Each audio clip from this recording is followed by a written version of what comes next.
Previously on Alan Wake, Alice has been kidnapped. Alan, please help me. Alice? You'll do exactly what I say if you ever want to see your wife again. I can't tell anyone except my agent Barry. Damn it, Barry, they'll kill her! You're my best friend, and I'm worried that you're not right in the head. The ransom is a manuscript I supposedly wrote that's coming true before my eyes. It happened just the way it was on that page. So dark. I have found only a few scattered pages. I want the entire manuscript. The deadline is in 2 days. I found Mr. Wake's pages. Good girl. How the hell did she get her hands on the manuscript anyway? I don't know. She's resourceful. I told you were too hard on her. Listen, I found out all sorts of interesting stuff while I was digging around. Yeah. Mr. Wake, it's Sheriff Breaker. We have an FBI agent here, Agent Nightingale. FBI? He's anxious to see you. You'd better come to the station. Okay, I'll be right over, Sheriff. Let's make this quick, huh? Help you folks? Name's Randolph. I'm the manager. We're looking for Rose. Works as a waitress down at the diner. Rose, sure. Nice girl. Who wants to know? I'm Alan Wake. The writer, huh? I heard on the radio you were visiting. Well, I'll show you her trailer. That Rose, she's a nice girl. Always pays her rent on time. As I was saying, Al, I found all sorts of weird stuff from the local newspaper's archives. This place is crazy. Disappearances, mysterious deaths, urban legends come true, and get this, most of this stuff takes place around Cauldron Lake. Well, you ain't wrong, mister. The Indians thought the lake was a doorway to the underworld. I'm the God-fearing type myself. I don't hold with that sort of thing. Yeah, okay. Anyway, there was an island there owned by a guy called Thomas Zane. Now, some of the articles I found about him make him out to be a famous writer, but I ran a bunch of searches, couldn't find a single thing he wrote. Zane was heavily into diving, so... The trailer park where Rose lives is a cozy place that recently had a bit of a shock when a sailing boat picked up by a tornado crashed in the middle of two trailers. This is a location that for a long time looked like it was not going to make it in the final game, but I'm glad it did, because I think it's one of those places that helps define the character and style of the game in a visual way. When we went out photoshooting along the Pacific Northwest area, we came across many trailer parks, and we have plenty of material for them. So I think that really shows in the authenticity of this location. Just follow me. It's not far.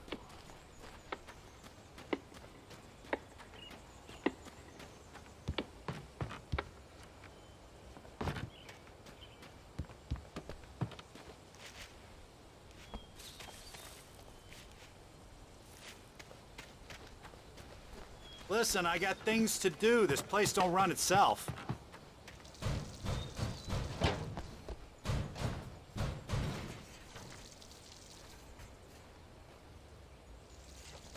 Oh, give me a break, mister. Can we just get a move on?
Yeah, how about that?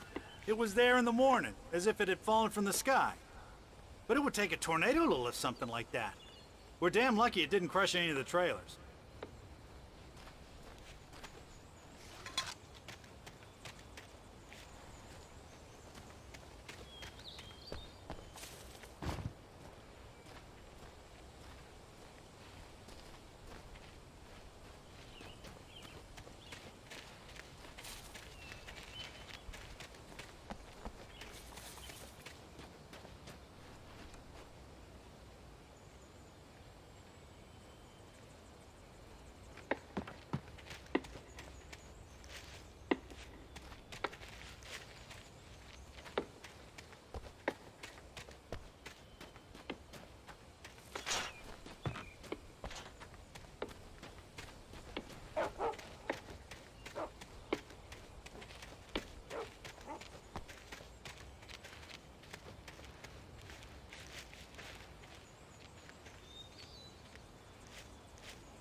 Gets better. A local girl, Barbara Jagger, drowned in Cauldron Lake just a week earlier. They were lovers. Sure, Jagger's a local spook story. The Scratching Hag. Comes for you in the dark. Childish stuff like that. Anyway, Al, I'm just getting to the best part. All of the articles about this stuff were written by Cynthia Weaver. I asked around, and she's that crazy bag lady you met. What, the lamp lady? She can be a little loopy, but she's not homeless or anything. Yeah, anyway, she knew both Jagger and Zane before they both died, and she had some kind of a breakdown.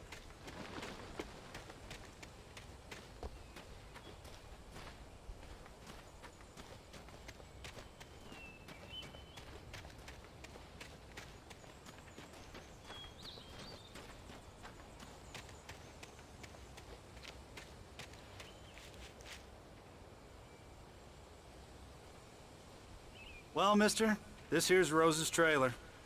You mind me asking what you want with her? We're just here to talk to her, pal.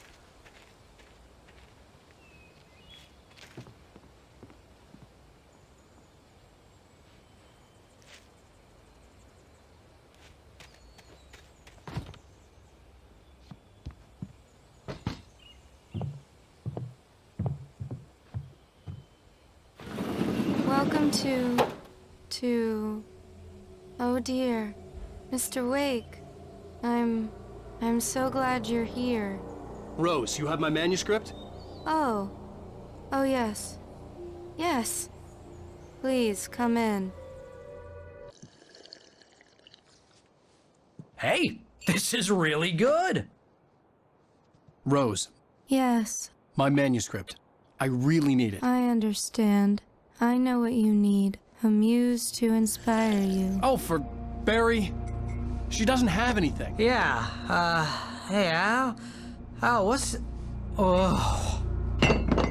Barry! What? What?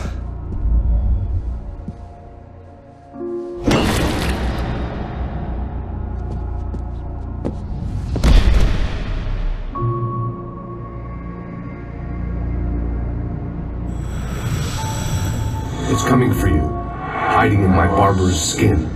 I'm too weak to stop it. You must turn the lights on. I promised I'd come visit you and your lovely wife. You must finish what you started. I insist. You must turn the lights on. Turn the light on. Back to work, boy.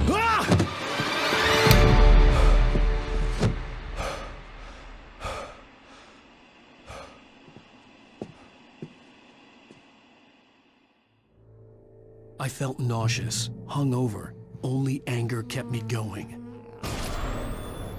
I can't tell reality from dream anymore, but it seems I have an imaginary editor to help me.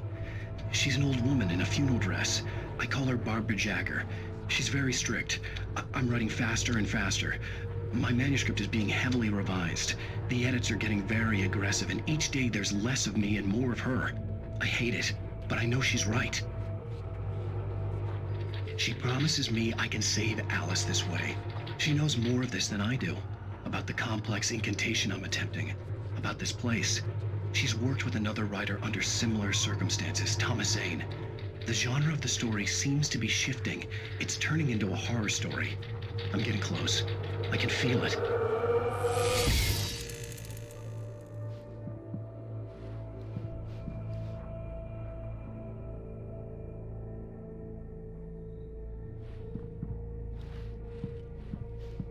Rose took a day from me. I had less than 12 hours left to meet the kidnapper. All I could do was get Barry into the car, work something out once I got on the road. Barry was out of it. He was way too heavy to carry.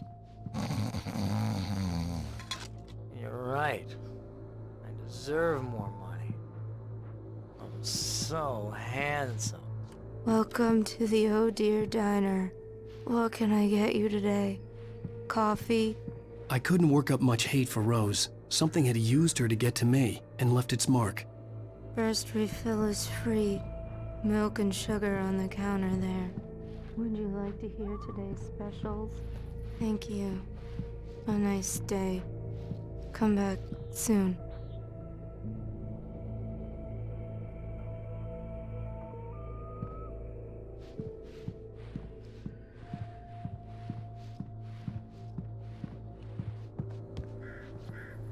My gun and flashlight were gone. I'd have to find a way to get Barry. The Dark Presence is the main adversary in our game, and I wouldn't necessarily call it evil, but it is completely alien to our world, and that may pretty much be the same thing.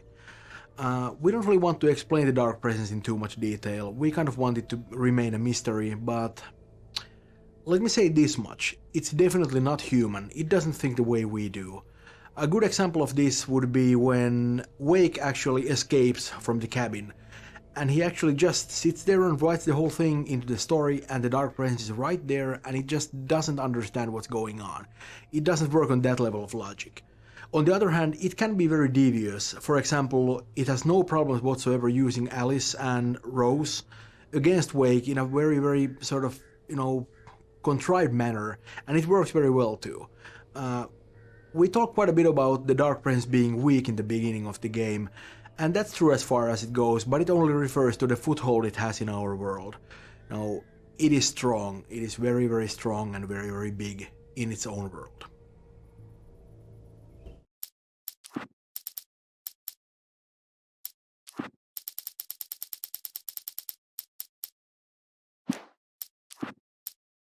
Mr. Randolph liked Rose. That little smile she had. How she was still sweet when life had tried so hard to make her bitter.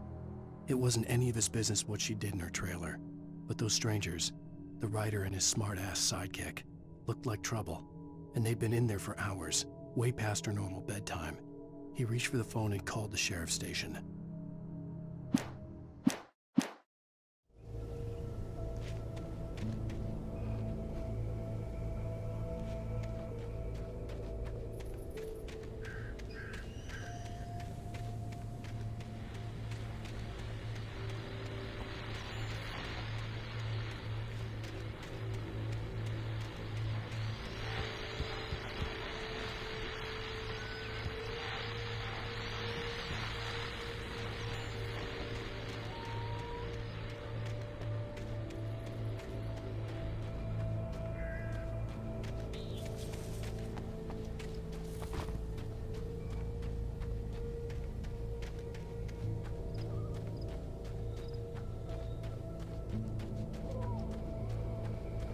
Oh, you're gonna get it now.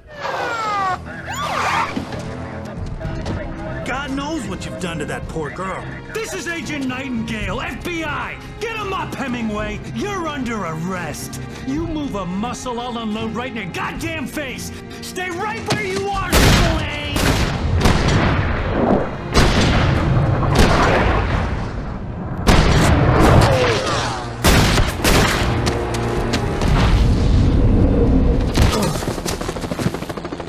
What are? I'm standing right here, you goddamn maniac!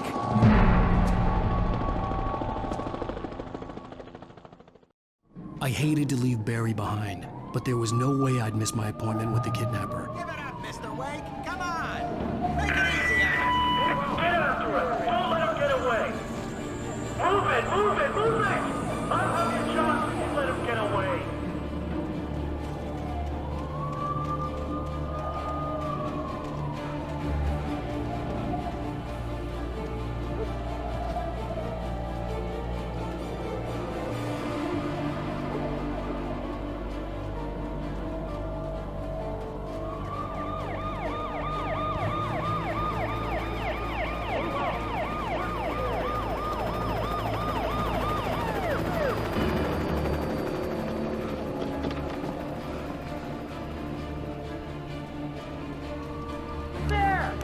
We have the suspect in sight!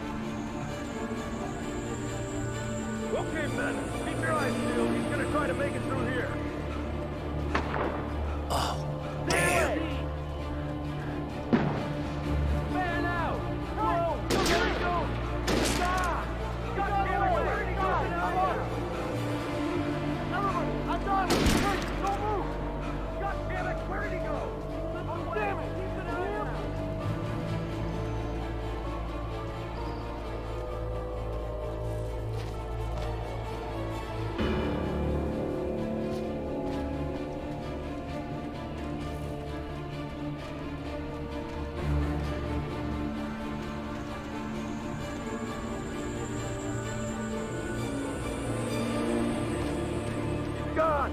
on, guys.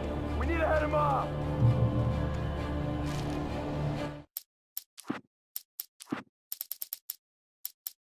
For decades, the darkness that wore Barbara Jagger's skin slept fitfully in the dark place that was its home and prison. It was hungry and in pain.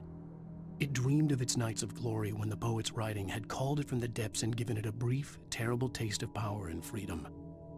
The rock stars had stirred it from the deep sleep the poet had sunk it back to in the end. When it sensed the writer on the ferry, it opened its eyes.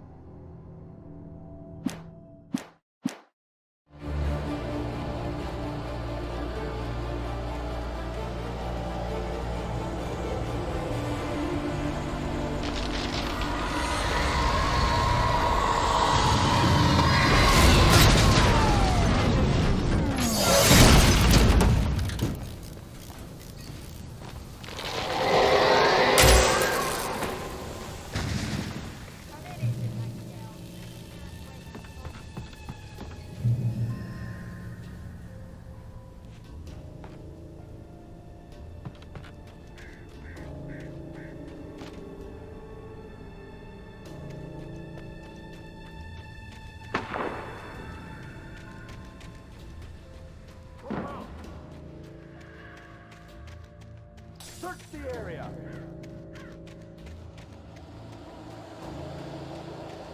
Stay sharp. This way. Over here.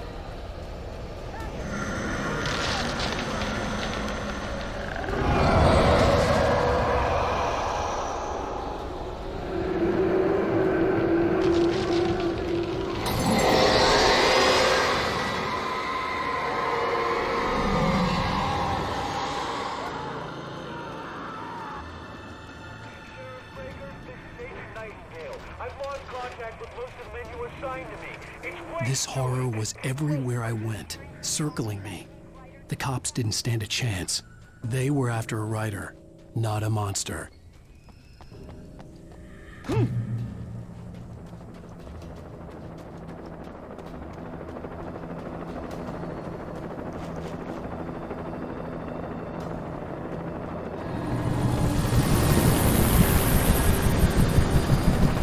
on the ground. Hold it right there. There's nowhere to run. Freeze!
I could see the lights of the radio station in the distance.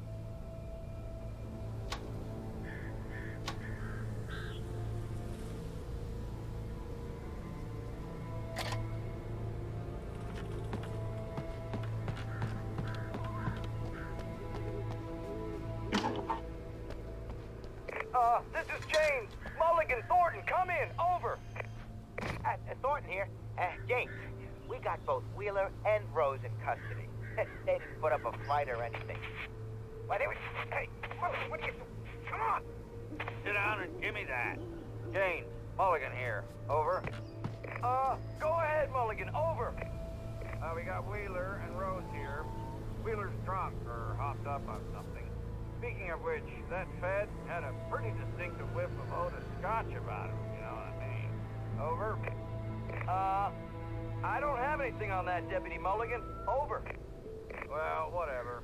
Anyway, Rose is just being plain weird here. You better get Doc in to take a look at both. Over. Gotcha. You better get them here quickly. The, Fed's gonna want to interview Wheeler. Over. Oh, yeah, I bet he does. Looks like they have a lot in common. Mulligan out.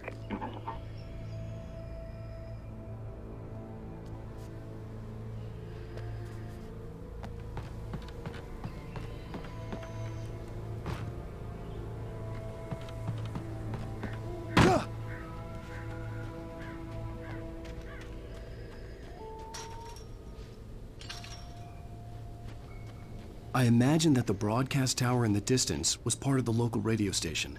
Maine seemed like a decent guy. Perhaps he could give me directions to the coal mine.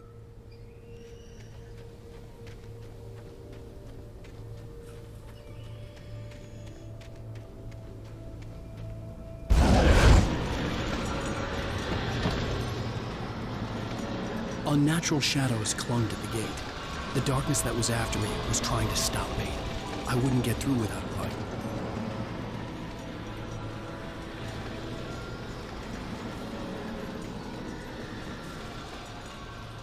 There was no power to the searchlight.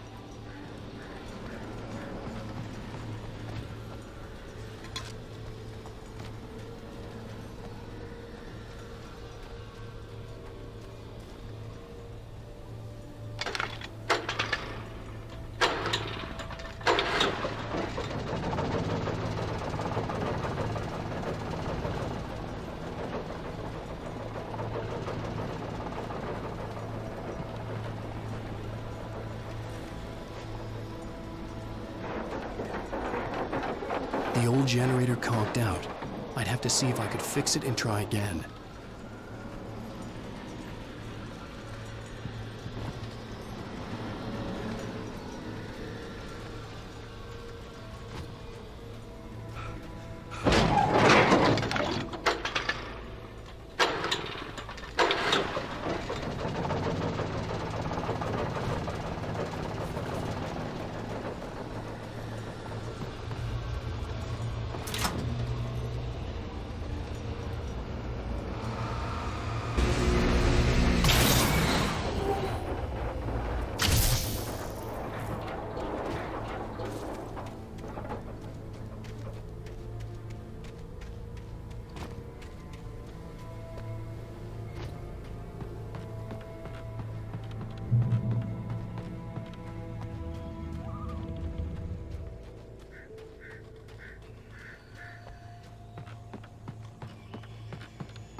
Recognize the flashbang grenades. They were an ideal weapon for my situation. Here we see one of the most useful tools that the gameplay designers have. We call it beds, for bringing enemies to the scene. It started off as a simple spawning system, but as time went on, it evolved into something bigger. It actually now incorporates build-up as well. You hear the whispers and sounds that the darkness creates, and, well, the darkness itself actually appearing in the forest. It hides the enemies when they actually get close to you. On top of that, we have a reveal system which shows the first enemy attacking you, but we do it only once per combat. After that, you're on your own.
call. You're on KBF-FM with Pat Maine. It's Milt Peabody, Pat. What's on your mind, Milt? Well, I live near the trailer park, Pat, and there's a big ruckus going on over there. Well, that's just up the road from me, too. What's going on, do you know? I don't know, but there's a bunch of police cars there, lots of sirens, a helicopter buzzing around, and I think I heard some gunshots. Gunshots? Yes, sir, like from a pistol. So can you find out what's going on? Because it's just next door and they're popping off guns there. They're still shooting? No, it was maybe 10, 15 minutes ago. It sounds serious, Pat. I'm telling you, it don't sound like no party. Well, I'm certainly going to give the station a call, Milt. Okay. You'll hear it here as soon as I hear from them. Okay, thanks.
I hope Maine could lend me a car to get to the coal mine. We don't see a lot of Pat Maine in the game, but actually he has a considerable presence. One of the problems with Alan Wake was that we really wanted to maintain that small town atmosphere, but that's very hard to do when, you don't actually spend a lot of time in the small town itself. A familiar and dependable radio will solve that problem. Also, I think RJ Allison, who plays Pat Maine, did a wonderful job. He really nails the character, and it's so great to be alone in the dark and then hear that warm and dependable voice. Thank you very much for that compassionate viewpoint, Lorna.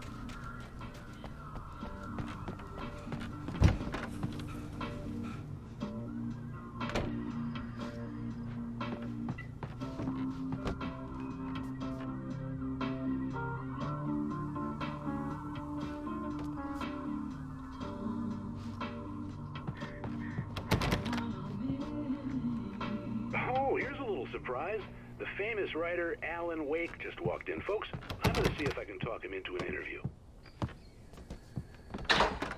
Come on in, Mr. Oh, I'm so glad you could find the time to do this, Mr. Wake. Nowhere to run now, Dan Brown. You back away from me. Don't hurt. Whoa. Everyone calm down. Put the gun down. We're all friends here, right? Cool your jets, Nightingale. We got him. Judas Priest! What the hell's the matter with you? There's a civilian in there.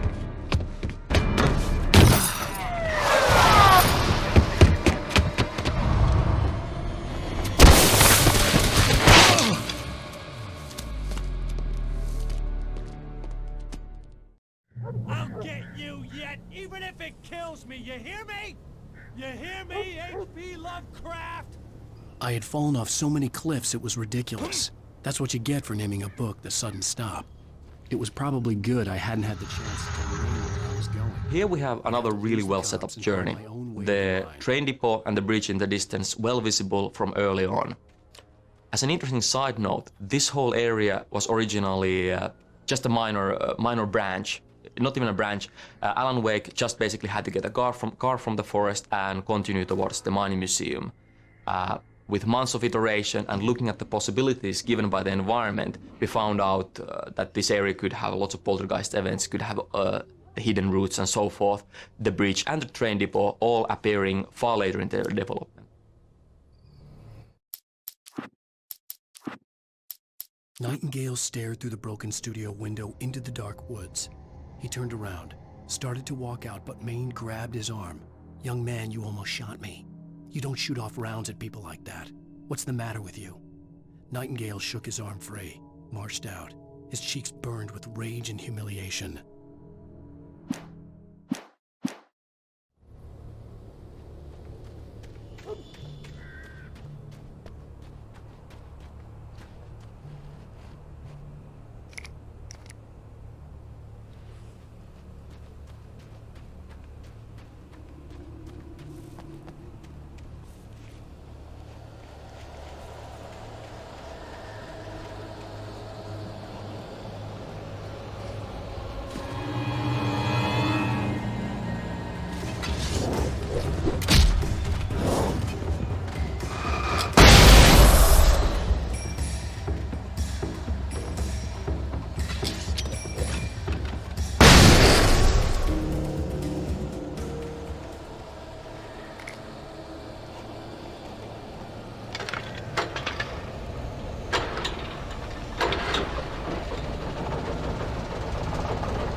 There was no sensible reason for the power company work lights to be here.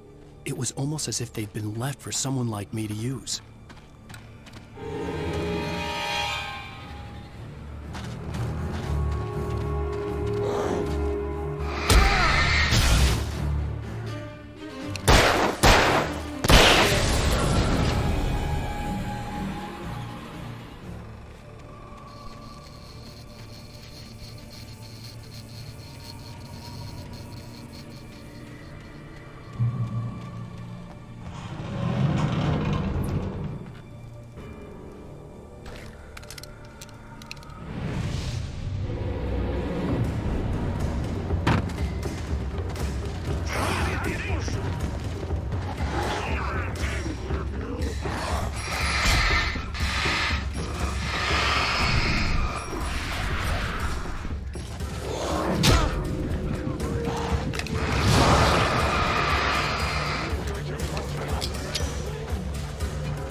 Sarah trusted her gut, and her gut said Agent Nightingale was an asshole. He felt wrong, and it wasn't just the smell of stale booze. It was in the way he flashed his badge, pulled rank, the look in his eyes when he wanted answers. Where was Alan Wake? What was this about an accident? Where was his wife? And most importantly, why did she let Wake go?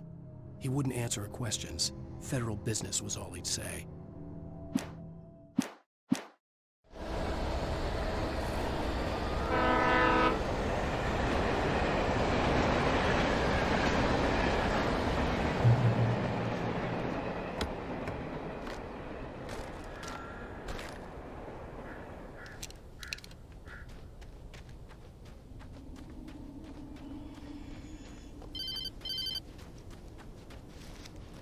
Hello?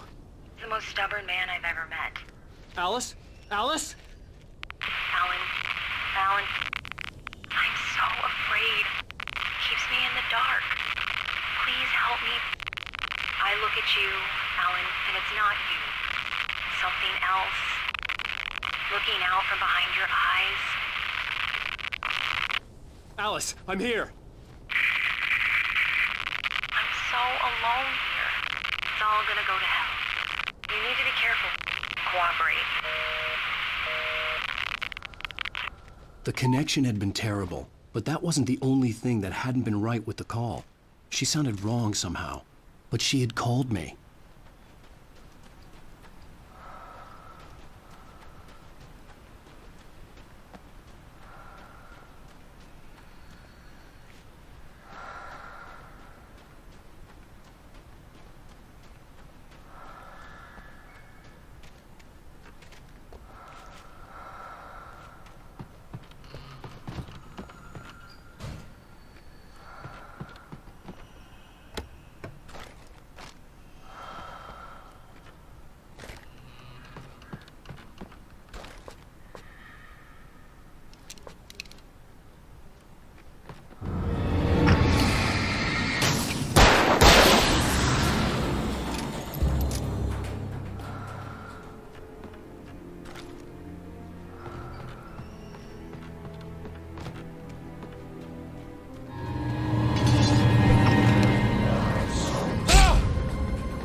I could see a railway bridge up ahead, and a warehouse of some sort on the opposite shore.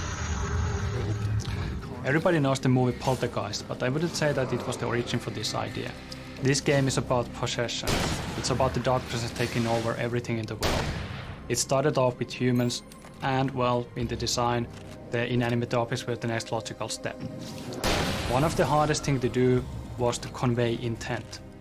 The objects don't have any body language, unlike the Taken. How we ended up with the current feature was that the lead writer actually encountered a problematic physical object. It flickered around the terrain erratically, and you really couldn't tell what is going to happen next. And that ended up being a real feature. And here you can see the result.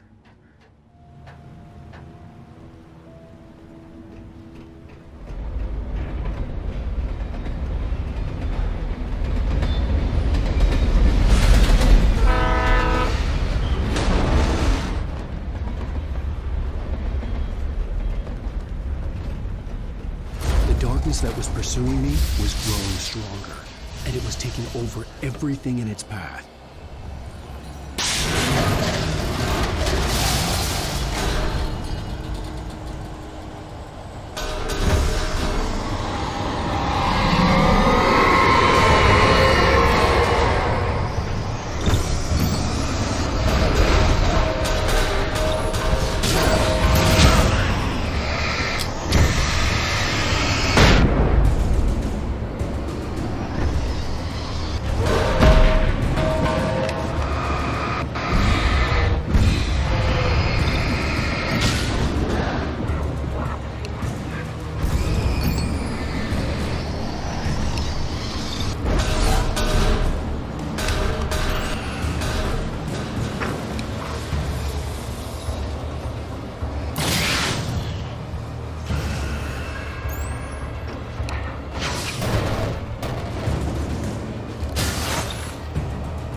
pipe wrenched itself loose from the bridge's steel framework.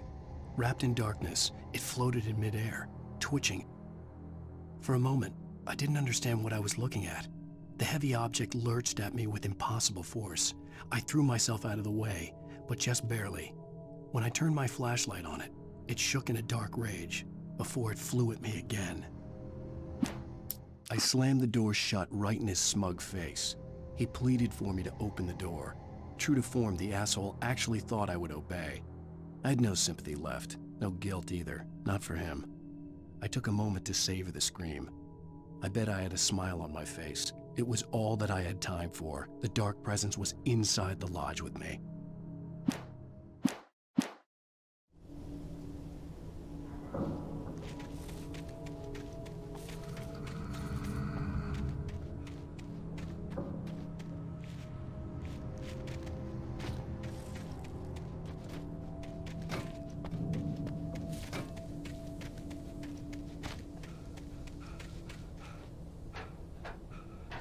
As a teenager, just starting to get interested in writing, Stephen King had been a source of inspiration to me. I thought about all the inanimate objects that had come to life in his books. No one is safe in a good horror story, certainly not the protagonist. That's what makes them fun. This was anything but. The darkness could possess anything, and it was getting closer.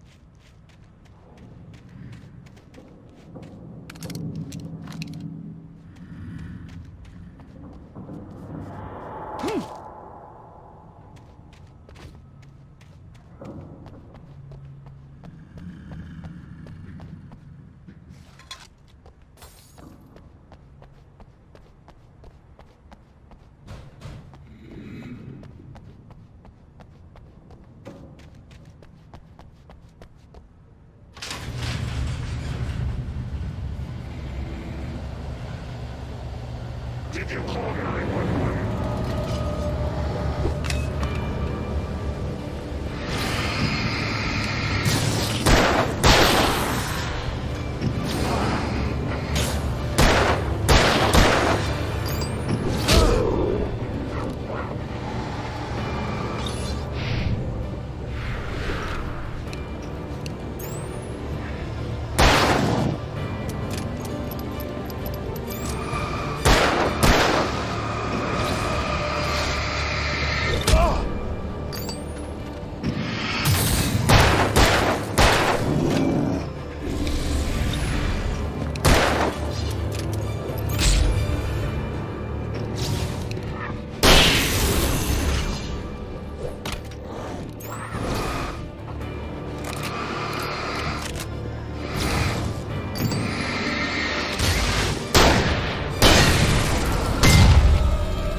The dark presence can take over almost anything. That includes machinery like vehicles.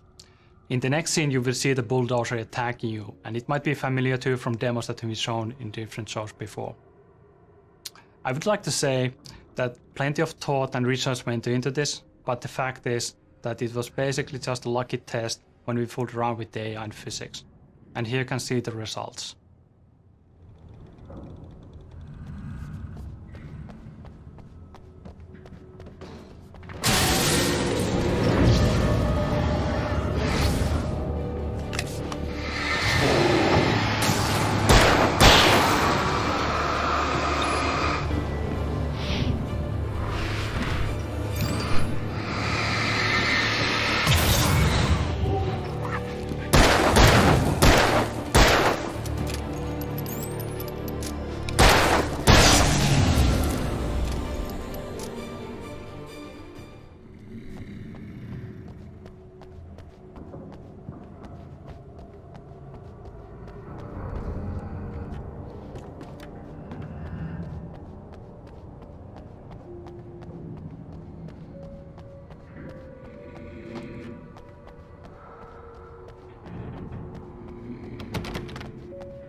take the facts of our existence for granted, unaware that they are merely a thin veneer of desperate self-delusion, covering a vast cosmos of madness and horror.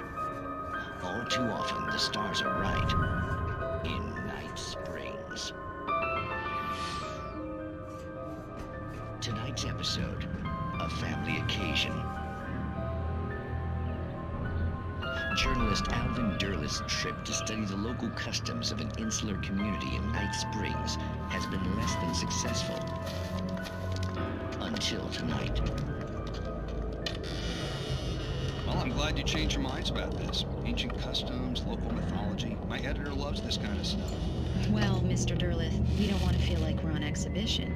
But you have demonstrated the seriousness of your intent. Oh, I am serious. Really, just do your thing. I'll stay out of your way and observe. Actually, I thought you could assist us. I'm afraid we are a man short. It would provide you with an intimate perspective. Could I really? Of course, Mr. Derleth. Well, I guess that's the least What would I have to do? Oh, here. Let me show you with a kiss.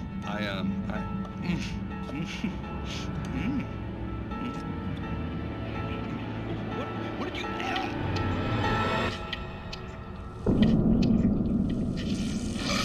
Oh, Mr. Derleth, you have well pleased Nixie Perka, the dweller in flesh. Your body shall host his 1,000 young, and all shall be glorious. Shh, darling, be calm. Shh. Alvin Derleth learned a harsh lesson. If you go looking for mythology, it may come looking for you. And such quests always bear fruit. In Night Springs.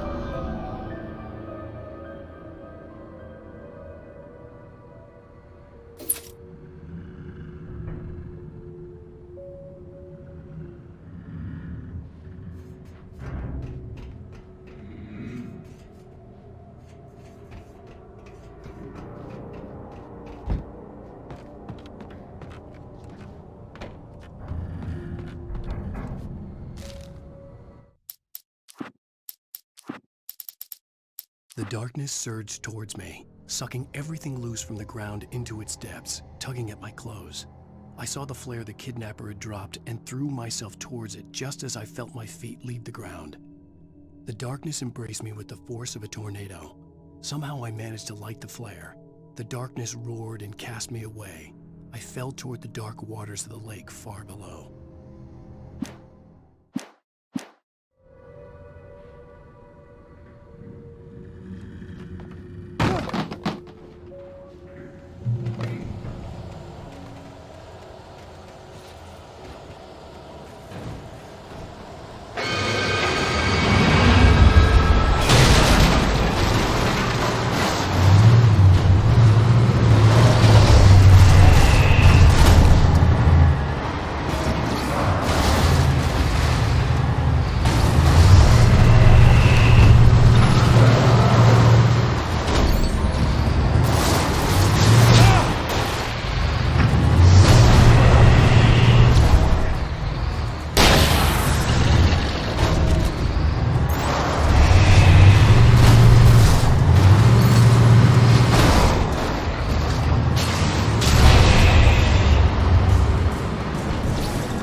I had never been this glad to see the sunrise. I had a couple of hours to get to the coal mine.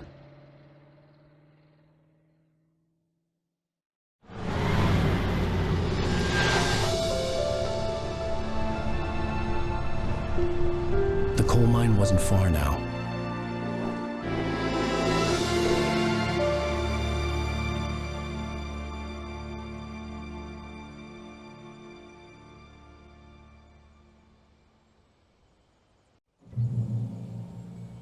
Today, I would meet the kidnapper, and he would give me Alice. I wouldn't give him any other choice. A drowning man will clutch at a straw.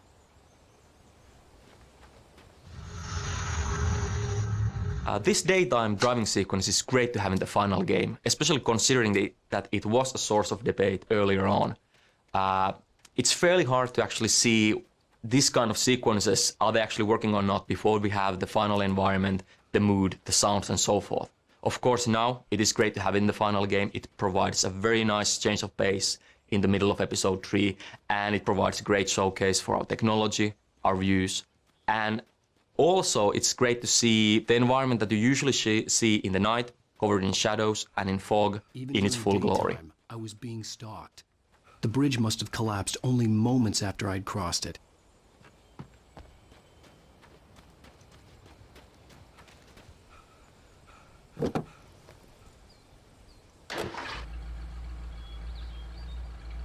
Little by little, without realizing it, I'd come to believe that the story in the manuscript was coming true. The current of its narrative had taken me deeper and deeper into dark waters. Alice had been taken from me.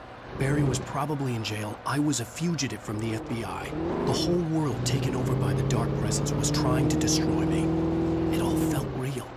It matched the textbook case of insanity.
This is Pat Main, and you're listening to KBF-FM. Folks, I want to apologize for kind of abandoning you to that looping music track last night, but I was detained.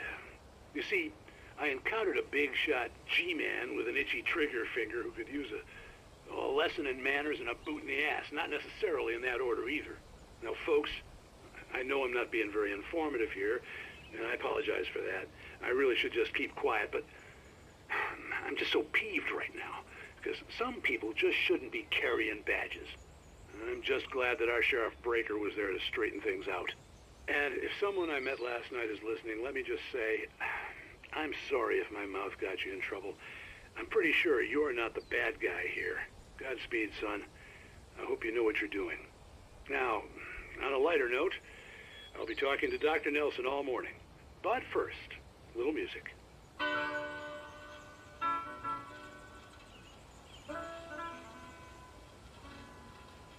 Nobody cares about me. Ain't even got a friend. Baby's gone and left me. When will my trouble end?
Welcome back to KBF-FM.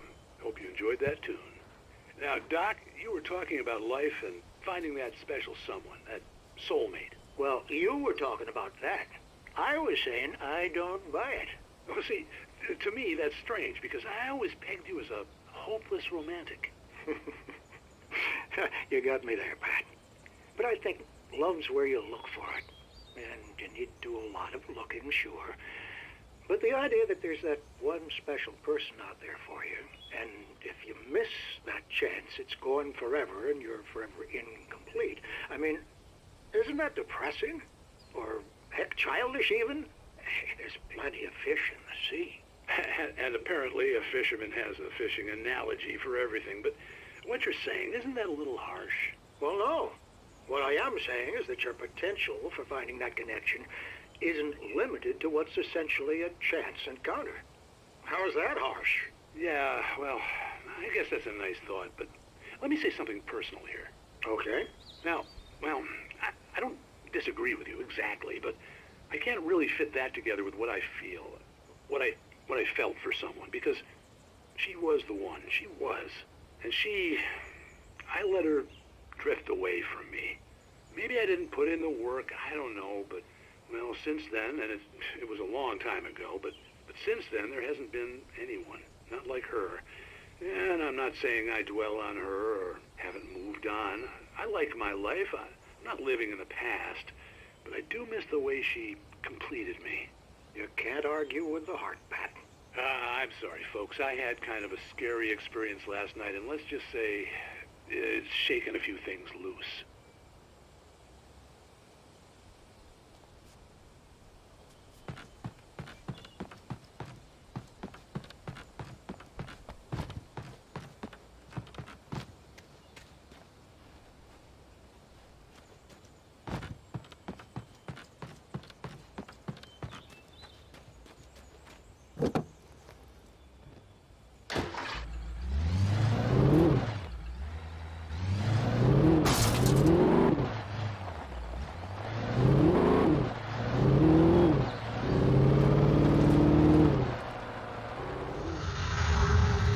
The feel of history and roots is somehow very present in the whole Pacific Northwest area.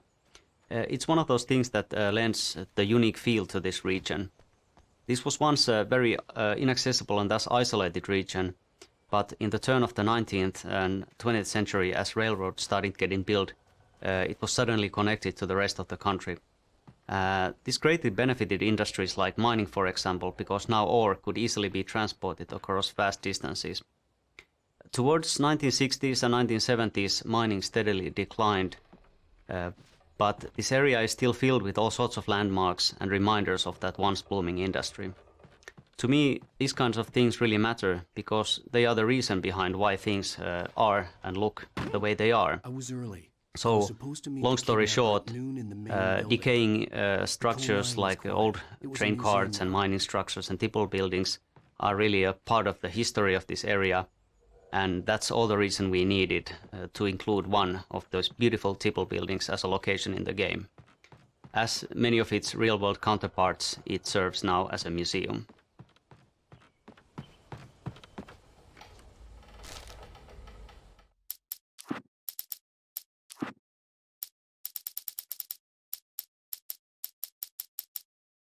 For Mott, spying on the writer on the ferry had been a disappointment. His boss had made Wake out to be something special, but Mott hadn't been impressed. He'd gotten a good long look at the wife, though, and he liked what he saw. Mott had fantasized about goading Wake into a fight, but it hadn't happened. Still, he'd get his chance to see if the writer had anything in him. He'd been promised as much.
With Nightingale gone and the night wind blowing in through the broken studio window, Maine stared at Sarah.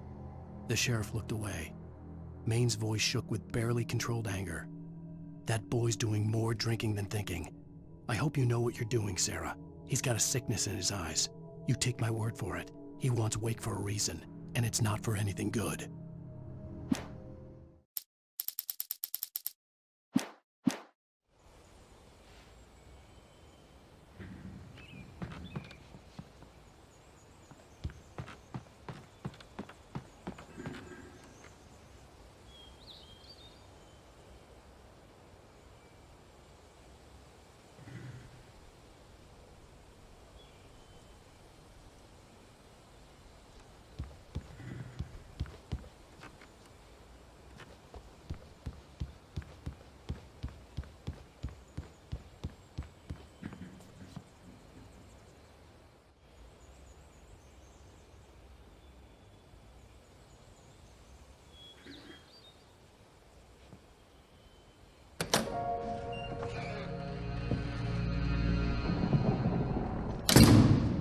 I didn't want to go outside. Cops had to be looking for me. The noon sun turned the place into a sauna. The day dragged on. Different scenarios ran through my mind. Ways of how I'd torture the kidnapper to get Alice back. Or the different horrible things he could have done to her. I imagined her dead. I had no way of knowing she was still alive. It was killing me. I was running on blind hope. It was all a waste of time. The bastard never showed up.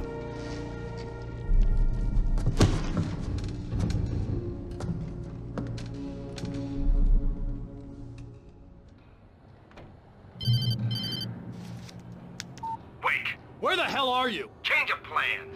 You know where Mirror Peak is? It's a big mountain north of where you are. You follow the path from the mine, you can't miss it. There's a lookout point there. I'll be waiting. I'm through being jerked around by You you. want to see your wife alive? Because if you do, you better watch what you say to me. Do we understand each other? I want to talk to Alice. Yeah, and I want the manuscript. Don't keep me waiting, Wake. Hello? Hello! Ah! I'm gonna kill him! I had to get to Mirror Peak.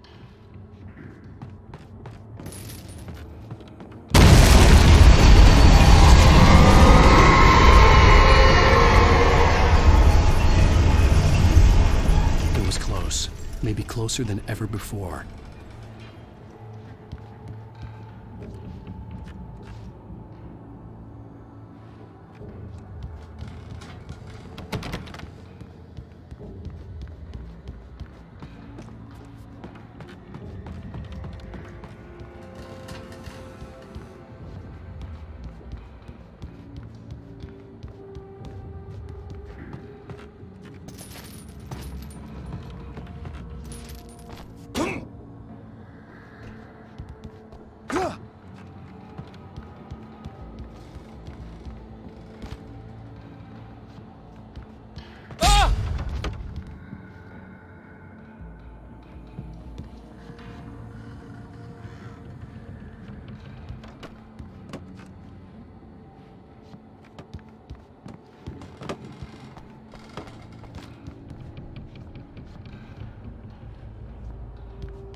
Okay, now this whole kidnapping thing is a red herring, of course.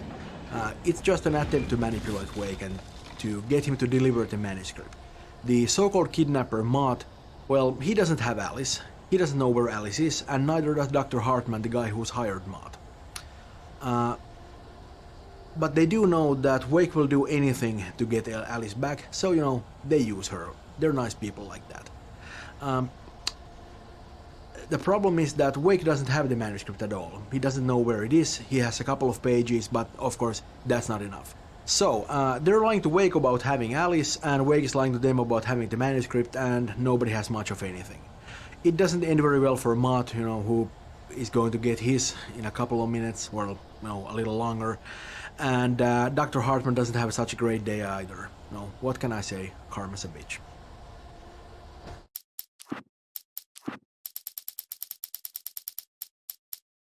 When Thomas Zane fell for Barbara Jagger, it happened fast. She was young, vibrant, and beautiful, full of life. He had never been a very happy man, and without any seeming effort, she had changed all that. Zane felt good for the first time in his life. Everything she did was another piece of a jigsaw puzzle he hadn't even known he'd been missing. And best of all, she made the words flow, strong and sharp. She was his muse.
The only way to reach the hillside ahead was to go through the building.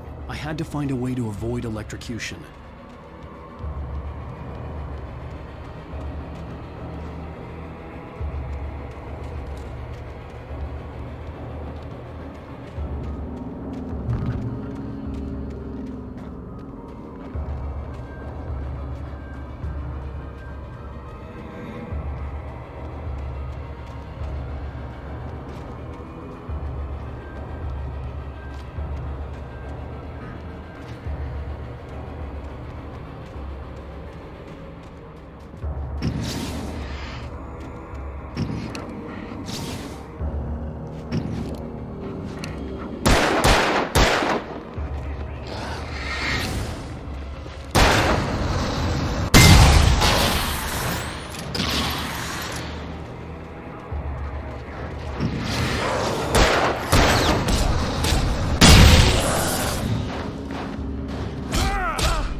Some of the taken retained echoes of their former selves, but these were just the nerve twitches of a dead thing.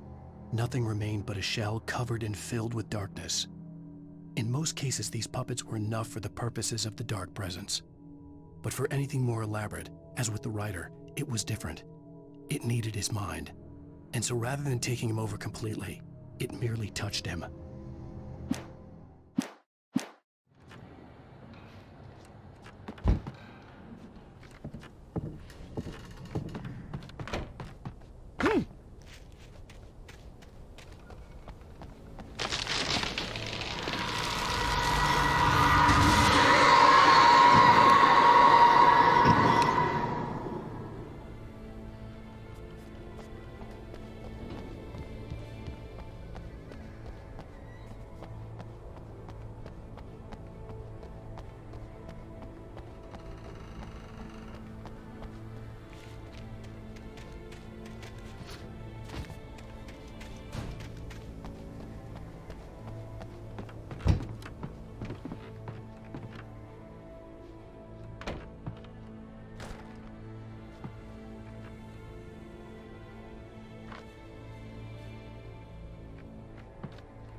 There was no way the flashbang grenades were standard power company equipment.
I stared through the bars of the jail cell. Barry stood behind me, swaying on his feet, looking as ill as I felt. Agent Nightingale stood on the other side of the bars with Sheriff Breaker. Nightingale had a stack of manuscript pages in his hand. He seemed unhinged as he gloated. "Well, I've got you now, Raymond Chandler. It's all here. All the evidence, including conspiracy to murder a federal agent."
Our technology enables us to have a set of ready-made landscape types that tile seamlessly with each other and can be used to quickly lay out large sections of terrain, instantly creating realistic landscapes.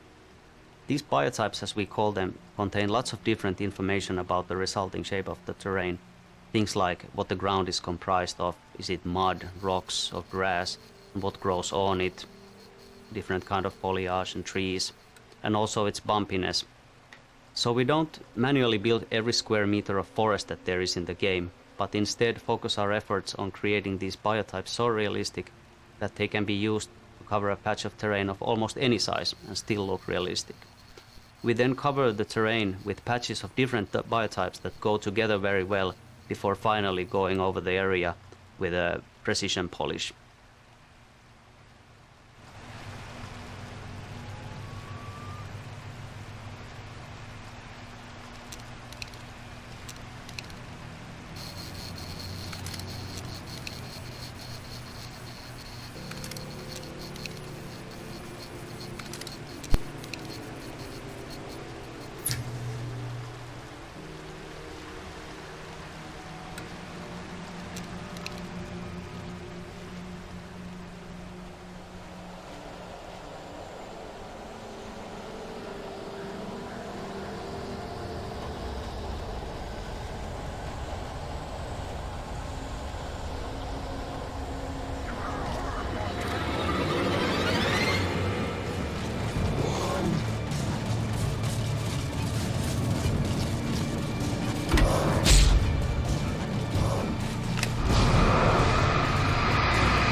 The dark presence was moving ahead of me in the same direction I was going. A cold feeling settled itself in the pit of my stomach.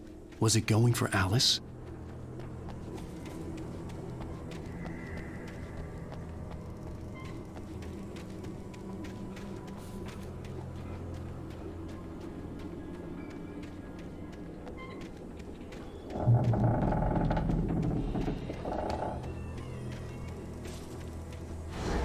The graveyard shift may cause cancer.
The place was dead, a ghost town.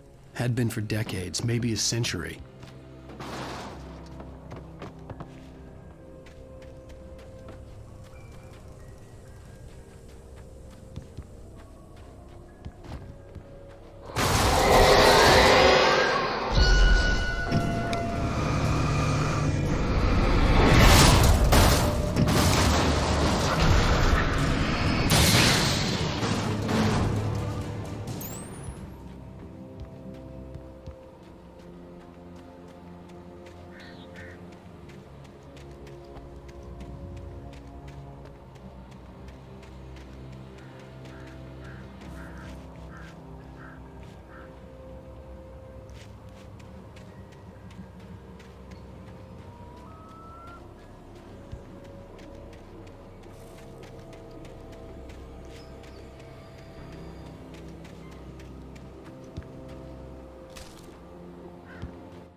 Things were never as simple in real life as in fiction.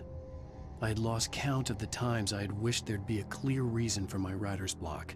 Something to fight, something to lash out on. There wasn't. I was filled with doubt. I was nothing like the hero in my books.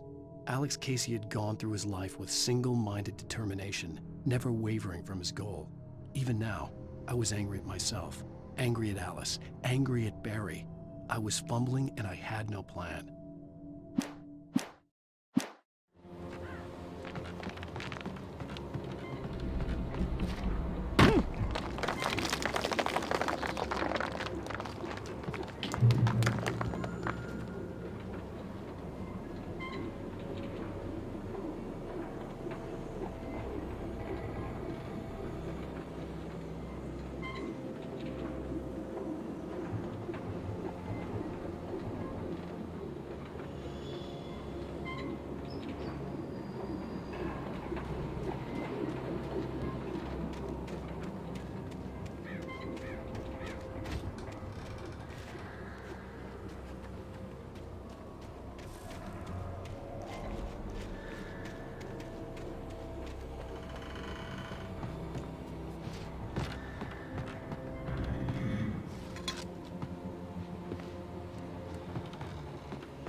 outside of writing is a struggle. I feel ill. I managed to make my way downstairs. There's a shoebox filled with books and papers by Thomas Zane. It's very hard to focus, but I managed to read some of it. He's a poet, and a good one. He writes of muses and creators summoning fabulous things from a magic lake, using his powers to shape the world of a realm of gods and dreams and demons, dark things that wait for a chance to slip through, wearing the flesh of men as disguise. Zane writes about himself, his girlfriend being taken over by a dark presence, about growing scared of the lake. Zane believes it's a mirror to the gaping void of darkness above, where some Lovecraftian presence lurks. I crawl back upstairs. I'll borrow these things for my story. They ring true. They fit.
The kidnapper had sent me a text. The message was full of spelling errors and insults. It was telling me to hurry up.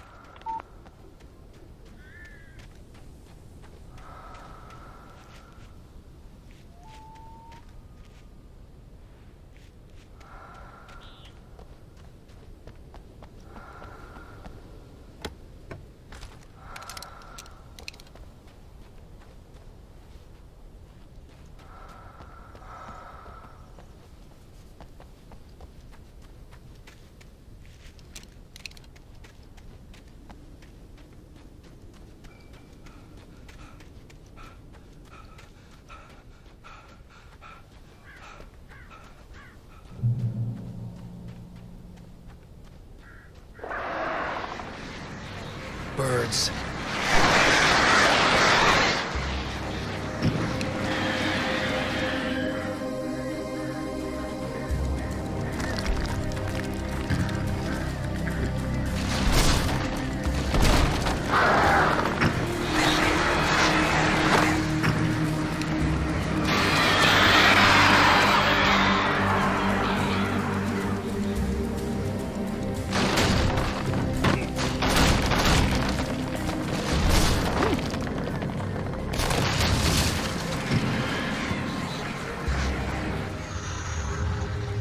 We chose birds as our only animal enemy type.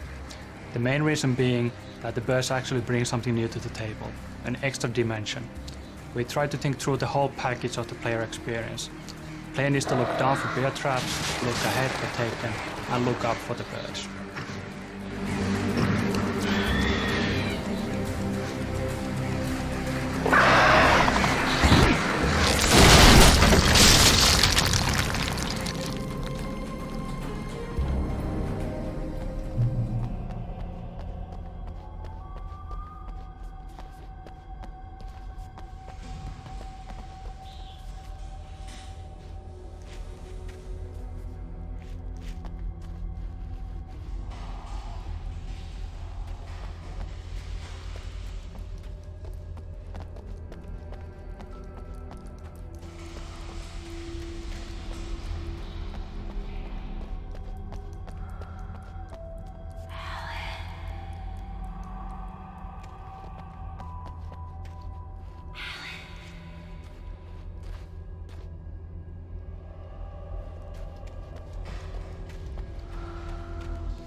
Without warning, the headache stabbed at my brain.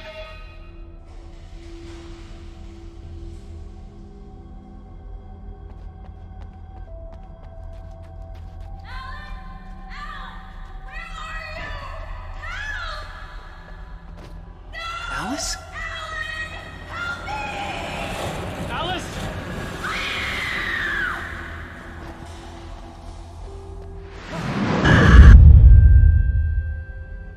I'm losing it. I gotta get out of here.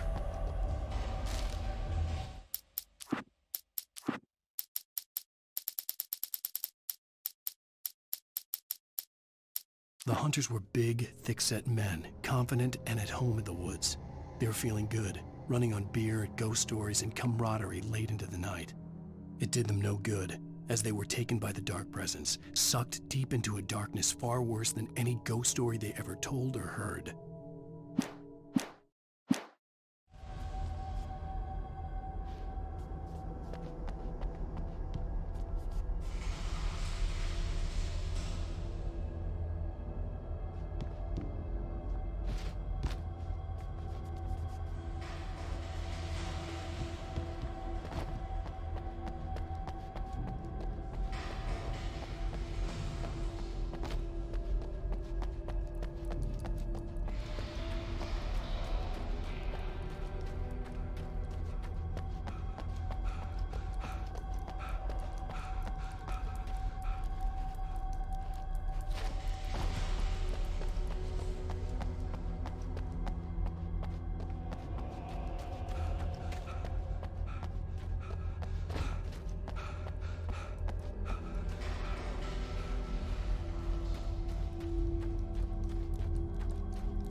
Even behind the closed doors and curtains of his grimy room at the Majestic, the local motel, Nightingale could feel the locals' eyes on him, the unrelenting pressure of their judgment.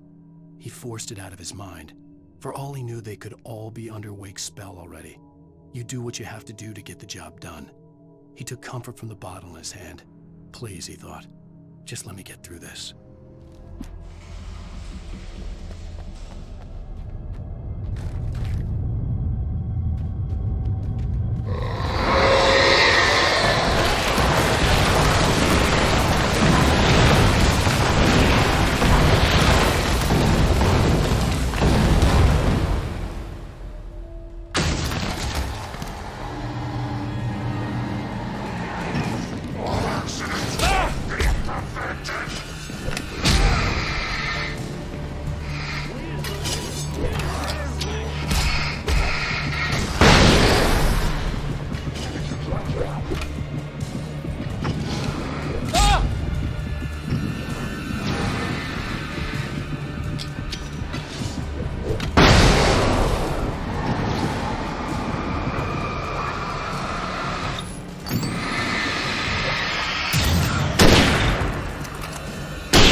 The guys who did this mine puzzle, Antti and Tiago, did a really amazing job here.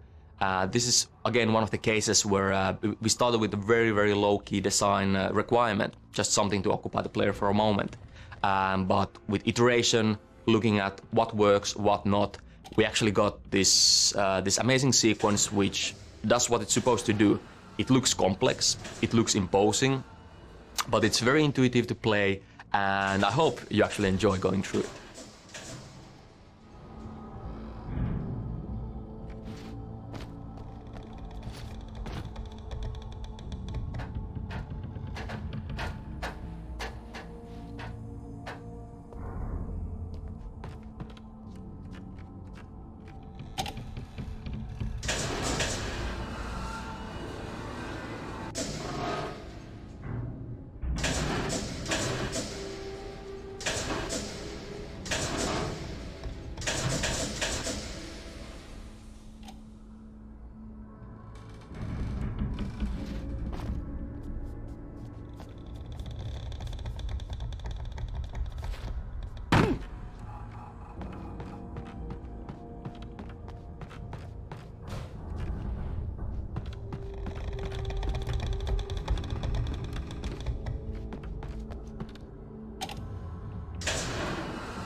In a similar vein to how we handle the different types of terrain with biotypes, we have a preset system for weather styles as well.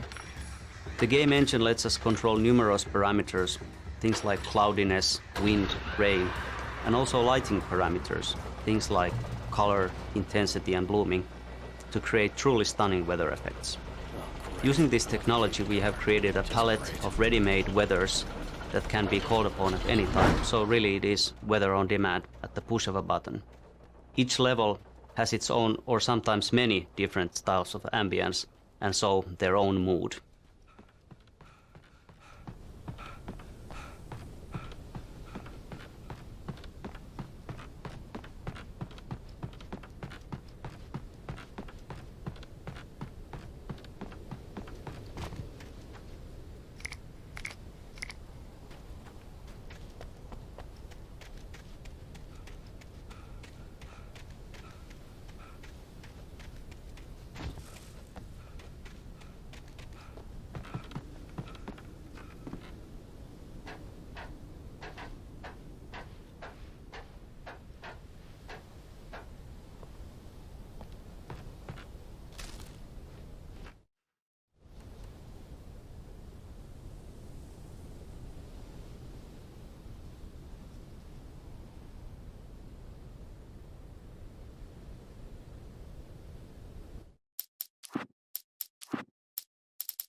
Lightning flashed behind the windows of Cauldron Lake Lodge. Tor Anderson laughed and held the steel hammer above his head. Nurse Sinclair was trying to calm him down without success. Tor grinned madly and shouted, "My hammer's up. Here's a friendly poke from Molnir, wench."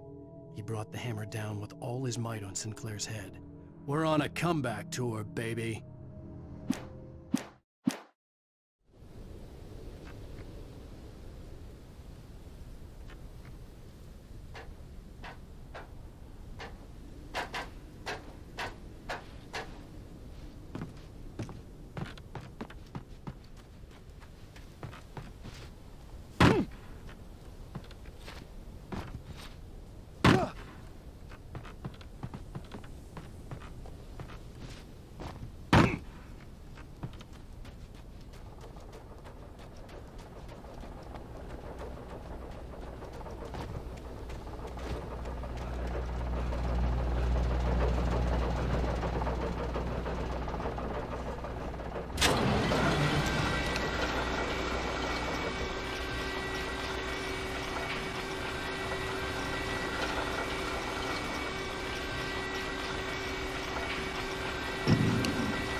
Mott had checked all of Stucky's rental cabins.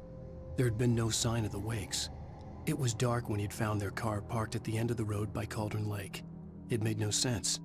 They must have taken a wrong turn, but there was no sign of them, and the car had been there for hours already. Frustrated, Mott stood on the rotten ruin of the footbridge that had once led to Diver's Isle before it sank beneath the waves years ago. The boss wouldn't be happy.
could see Cauldron Lake. I thought I could make out the spot where the island and the cabin had been.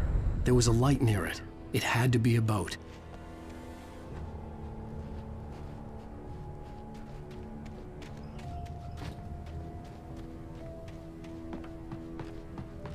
I was close now.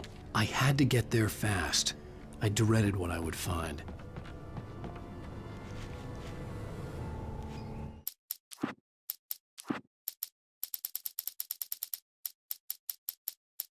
I tried to hold on to Alice, but her form melted away.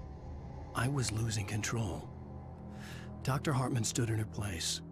I wanted to hit him, but my arms were jelly. He smiled. It was a reassuring smile, and I hated him for it. I had to give you a sedative. Don't fight it. You went through another rough period. Right now, it's very important that you stay calm. We don't want you to have another episode. You're a patient at my clinic. Have been for a while now.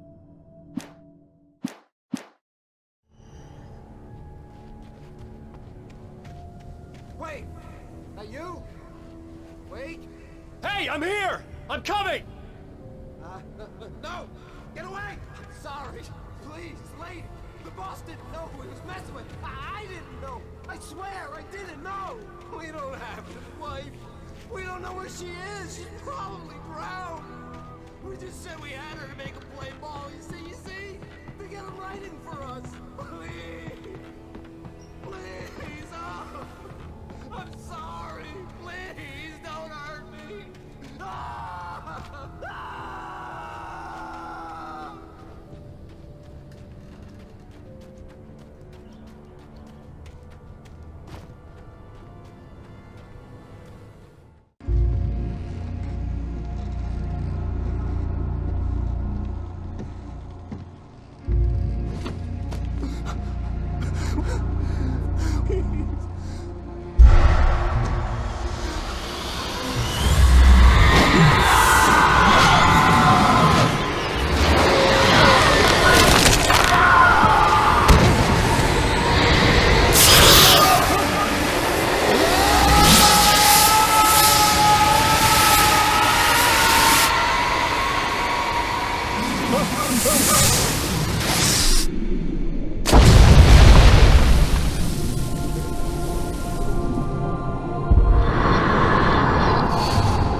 Hey guys, it's our friendly neighborhood Peter.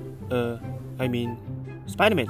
Anyways, thank you so much for watching this video, and if you want to watch the previous video, click the box on the left. And if you want to watch more gameplay videos, click the box on the right. And check out my second channel where I draw stuffs. Oh, and also, don't forget to hit the like button, comment and subscribe for more. Oh crap, the green guy's here. Gotta go!